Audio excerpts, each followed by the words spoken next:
chegamos ao final de uma saga. Mas como a gente falou de tanta coisa nesses últimos episódios, eu resolvi deixar esse episódio daqui como uma forma de a gente recapitular tudo aquilo que a gente viu. Mas não só fazer um resumão, assim, pegando ponto a ponto do que foi dito e simplesmente refalando. Eu quero pegar tudo aquilo que a gente disse e tentar comentar algo em cima. Tentar retrabalhar naquilo que a gente disse, corrigindo brechas, falando de coisas que não foram ditas, fazendo um resumo mesmo, para que tudo aquilo que foi passado realmente tenha ficado conciso e tenha sido claro para vocês que assistiram a esses episódios. Então, vamos lá comigo. Mas antes de a gente avançar, eu gostaria de agradecer a vocês que estão aí em casa. Todo esse trabalho aqui foi algo muito difícil de ser feito, tanto na parte de roteirização, pegar todos os conteúdos que foi passado numa vida acadêmica e processar eles de uma forma onde a gente consiga falar de um jeito mais leve, conseguir pegar referências de filmes, de animações, de desenhos e inserir aqui para que a gente consiga ter acesso a outras coisas que geralmente a gente não tem. Também conseguir ver beleza, ver arte naquilo que a gente já vê e fazer com que isso se torne algo interessante para quem está assistindo. Foi um trabalho muito complexo, demorou alguns meses para ser feito, tanto a parte da pré-produção, que inclui roteirização, preparação de como vai ser toda a gravação, quanto na parte da produção em si, gravar esses vídeos foi algo muito complicado, e também na parte da pós-produção, editar tudo isso, deixar isso organizado, bonitinho, editar os vídeos para que eles fiquem interessantes. Isso foi tudo muito complexo, um trabalho que realmente nunca tinha pegado nada do tipo. Então, muito obrigado a todos vocês que assistiram a toda essa saga. Fico muito feliz de vocês terem assistido o meu trabalho. Espero que vocês tenham gostado, porque eu realmente me dediquei muito a isso daqui. Bem, agradecer a todos os envolvidos na realização desse projeto. Esse projeto não existiria, como eu já disse aqui em alguns vídeos, sem a Lei Paulo Gustavo, sem os incentivos municipais, governamentais, sem os incentivos do Estado no geral.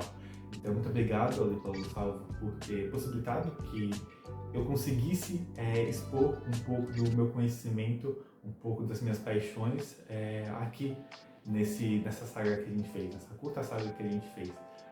Foi algo que, apesar de pequeno, apesar de não ter sido um projeto de enormes magnitudes, foram uma saga de 5 vídeos apenas, foi algo muito especial, algo que com certeza marcou minha vida e que sem vocês aí eu não conseguiria ter feito isso. Então, muito obrigado a todos os envolvidos, a Prefeitura de Peró, a Lei Paulo Gustavo e a todos os outros órgãos que estão envolvidos nessa causa, nessa batalha que é realizar a arte no nosso país. Muito obrigado a todos e vamos agora finalmente para o nosso último episódio dessa saga. Para realmente o motivo de estarmos aqui hoje, que é falar sobre o que já falamos nos últimos vídeos dessa saga.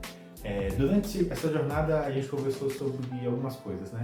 Os vídeos foram categorizados em algumas ideias. A primeira era falar sobre o nascimento do cinema, como é que nasceu, o que é o cinema, o que envolve cinema. Depois falamos sobre ficção, falamos sobre os gêneros do cinema, né? O que cada gênero é. Falamos sobre as 3 bases do cinema, como que a gente pode categorizar esses arquétipos que a gente vê. Falamos sobre como as 3 bases são importantes, então nesse caminho nós falamos sobre ficção, a importância da ficção, falamos de roteiro, falamos sobre documentário, sobre o que é documentário, como que ele se relaciona hoje em dia com a gente, sobre reportagem, sobre como o documentário pode ser algo inovador também em certa medida. Aí na parte de animação nós falamos sobre tecnologia, falamos bastante sobre tecnologia, e é aqui o ponto que eu gostaria de entrar, falar sobre tecnologia.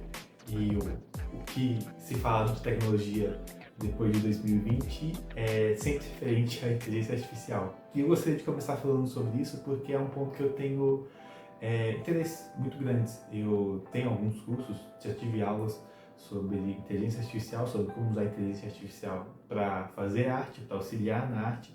Então eu gostaria de começar falando sobre isso. É um tema muito próximo a mim, que eu sinto que eu tenho um pouco a similaridade.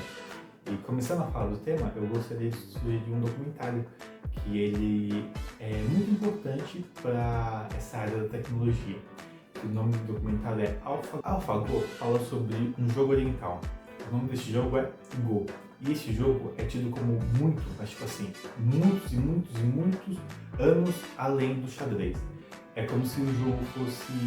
Xadrez fosse o jogo iniciante e o Go fosse o jogo difícil de verdade. Ele é um jogo que tem, tipo assim, anos e anos e anos e décadas, e milênios de estudo sobre ele. As pessoas se dedicam a isso. Tudo não é tão forte aqui no nosso mundo, mas lá no Oriente é tipo o jogo assim que as pessoas falam, meu Deus, isso daqui é jogo militar, de estratégia, de conquistar batalha. E é um jogo que ele tem tantas e tantas camadas que as pessoas ainda não sabem ao certo todas as jogadas que é possível fazer nesse jogo. O xadrez a gente já tem todas as jogadas delimitadas que podem ser feitas e já está tudo calculadinho ali, né? O tabuleiro bonitinho. O Go é um jogo tão complexo que ele ainda não tem esse estudo completamente fechado. E é nisso que o documentário entra. Porque o documentário ele se passa alguns anos depois da inteligência artificial ter conseguido bater um jogador profissional de xadrez. Ela conseguiu vencer um jogador profissional de xadrez. E isso, pra gente, foi tipo, meu Deus, o nosso mundo tá tendo algum nível, porque uma máquina tá vencendo um ser humano. Só que o que eles queriam fazer nesse próximo passo é fazer com que uma inteligência artificial ganhasse de um jogador profissional de Go. Então eles foram atrás do melhor do mundo, num ranking que eles têm lá. Eu falei, é um mundo à parte desse mundo de Go. É algo muito levado a sério, fora da nossa bolha aqui do Ocidente. E eles foram atrás disso porque se o nosso mundo já quebrou um jogador de xadrez sendo batido, um profissional de xadrez sendo batido, o que aconteceria com nós se a gente conseguisse criar uma máquina que fosse capaz de vencer o melhor jogador de Go do mundo? Como que a gente lidaria com essa situação de realmente agora temos a prova cabal de que talvez as inteligências artificiais estejam pensando além dos seres humanos, elas estão conseguindo ir além da capacidade humana. E é um documentário super emocionante, assim, sobre como que eles foram feitos, como é que foi o trabalho de criar tudo isso, até o dia da jogada, como é que foi jogar, foram vários dias, várias rodadas de jogos até ter uma resposta definitiva de quem foi o vencedor, de quem foi o perdedor. E pulando o documentário, falando do spoilers dele agora, a máquina ganha. Isso eu acho que não é uma grande surpresa pra gente, porque a gente já tá nesse mundo de inteligências artificiais parecem ser muito mais avançadas do que os seres humanos. Eles ganham. Mas o que é interessante nisso daqui não é o fato dela ganhar, foi o jeito como ela ganhou, porque ela conseguiu fazer uma jogada que a gente nunca tinha ouvido falar e nem ter visto antes. Então, imagina só, você tem uma escola que estuda milênios, centenas de anos, estudando um único jogo. Um jogo que tem regras claras, que tem delimitações claras. Agora, imagina isso. Você é um continente, metade do mundo que joga esse jogo, que estuda esse jogo, que se empenha nesse jogo e aparentemente vocês sabem de tudo já sobre esse jogo. E aí chega uma inteligência artificial e faz uma jogada que deixa os comentaristas e os analistas em choque, porque aparentemente foi uma jogada errada e aí a gente vê que não, a jogada tinha sido a coisa mais genial que a gente viu no jogo. Isso é realmente impressionante. Mas por que eu tô falando de tudo isso? O que eu tô querendo exemplificar aqui é que não tem como voltar atrás. A revolução já aconteceu e a partir desse momento a gente não tem como voltar atrás. Não tem como a gente apagar o fogo, não tem como a gente destruir a roda. Essas coisas já aconteceram e já estão em movimento. A gente pode até tentar não querer usar, tentar excluir, mas outras pessoas que vão querer ter vantagem sobre você vão usar e isso vai ser uma corrida que não tem como voltar atrás. A gente pode tentar parar a revolução industrial, mas ela não vai ser parada. A gente pode tentar parar a revolução tecnológica, mas ela não vai ser parada. A gente pode tentar parar a revolução da inteligência artificial, mas ela não vai ser parada. A gente só pode nadar a favor dela. E o que eu estou querendo dizer com isso a gente só pode se tornar profissionais que trabalham com isso. Não tem como a gente querer quebrar uma inteligência artificial, não tem como a gente querer quebrar um ChatGPT, um Google Gemini, um Copilot da vida, um DeepSeek. Essas inteligências artificiais não vão ser quebradas. As pessoas já descobriram o que é possível fazer com isso e elas vão continuar fazendo isso e as empresas vão continuar trabalhando em cima disso para que elas continuem lutando em cima disso. Não tem como voltar atrás.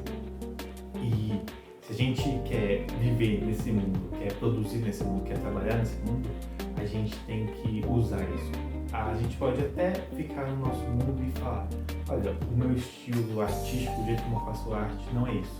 Mas isso com certeza vai ser algo muito mais exclusivo para poucos do que para a grande maioria. Vai ser o trabalho artesanal, que cada vez fica mais raro, cada vez mais fica exclusivo a certas pessoas do que os trabalhadores em geral. A gente não consegue trabalhar sem uso de tecnologia. E as tecnologias, elas são feitas